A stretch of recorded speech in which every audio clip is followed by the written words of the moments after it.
The hospital room was quiet, too quiet, so still that even the hum of the machines felt heavy.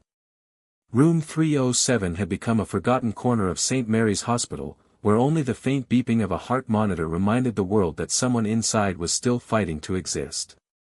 For 30 long years, William Hartman had lain there, unmoving, eyes closed, trapped somewhere between this world and the next. His family once came every week, then every month, then not so often. Time had a cruel way of numbing people to pain.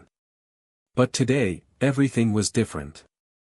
A soft sound of hurried footsteps echoed down the corridor, small, light, almost musical.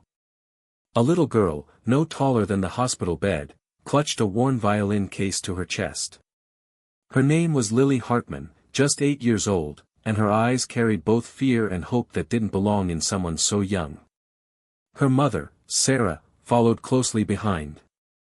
She was in her mid-30s, the lines under her eyes a testament to both worry and resilience.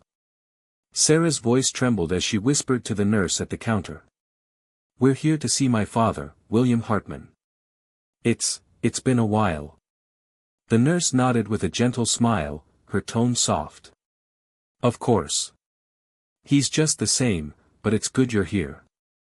Sarah thanked her and turned toward the room. Lily's grip tightened on her violin case. She whispered, "Mom, will he hear me?" Sarah's heart clenched. How do you explain 30 years of silence to an 8-year-old? How do you make her understand that sometimes love isn't enough to wake the sleeping? She knelt down, brushing a strand of golden hair from Lily's face. "Sweetheart. I don't know. But music can reach places words can't. Maybe it'll reach him too." Lily nodded. She had practiced every day for this moment. For weeks, she had told her mother she wanted to play for Grandpa, a man she'd never seen awake, only in photographs and whispered stories. They entered the room. The air felt heavy, tinged with the faint scent of disinfectant and age. William lay there, his hair silver white, his skin pale as porcelain. Tubes ran from his arms to the machine that kept his body nourished. The rhythmic beep of the monitor was steady, proof that life, though fragile, was still present. Lily approached the bed quietly. Her tiny shoes made soft taps against the cold floor. She stared at her grandfather's face, curious yet sad. "He looks like he's sleeping," she whispered. "He is, honey. He's been sleeping for a long time," Sarah replied softly. Lily stood on her toes and reached for his hand. It was cool to the touch. Her little fingers curled around his larger, lifeless one. "Hi, Grandpa," she said shyly. "It's me, Lily. Mommy told me you loved music. So I brought mine." Sarah's throat tightened. Her father, William, had once been a brilliant violinist, a musician who filled halls with his symphonies. Before the accident. Before the coma.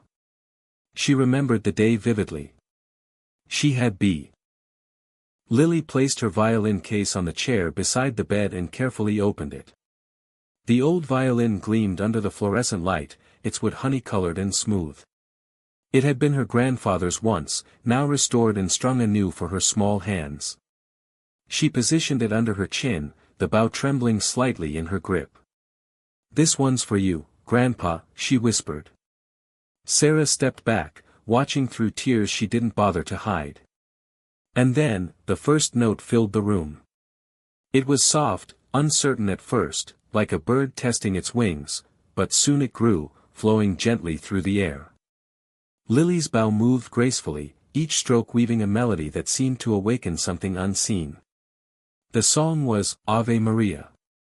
Her music teacher had told her it was one of her grandfather's favorite pieces. Each note lingered like a prayer. The sound danced through the sterile room, brushing against the quiet, echoing softly off the walls. The heart monitor beeped steadily, keeping rhythm with the music. Sarah closed her eyes. For a moment, it felt as though time folded back, like the years between then and now were erased.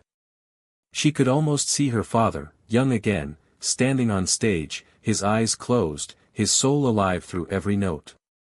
Lily played with such innocence, such purity of heart, that even the nurse passing by stopped to listen. Something unseen stirred in the room. William's fingers twitched. So small, so subtle that Sarah thought it was her imagination. But when Lily reached the high, trembling note, her bow quivering with emotion, his hand moved again. Sarah gasped. "Dad?" The nurse rushed in, her eyes widening as she looked at the monitor. The heartbeat, once slow and steady, had grown stronger, faster. Lily kept playing. Tears streamed down her cheeks, though she didn't know why. She just felt something deep, like her music was calling to him. "Come back, Grandpa," she whispered mid-song, her voice cracking. "Please come back." Her bow slid across the strings, trembling with her tears.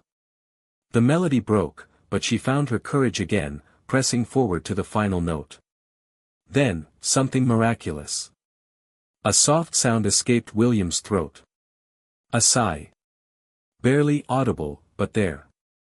His eyelids fluttered, the faintest movement, like a long-forgotten muscle remembering what it was meant to do. Sarah dropped to her knees beside the bed, her hand trembling as she grasped his. "Dad, it's me. Sarah. Can you hear me?" The nurse pressed the call button, summoning doctors, but for Sarah and Lily, the world had narrowed down to this moment, the music, the man, the miracle. Lily's violin lowered slowly. She was crying now, softly, her bow hand shaking. "Did he hear me, Mommy?" Before Sarah could answer, William's lips moved, faint, dry, but unmistakably alive. Music. It was one word. One single breath of sound after 30 years of silence. Sarah's tears fell freely. "Yes, Dad. Music. It's Lily. She play."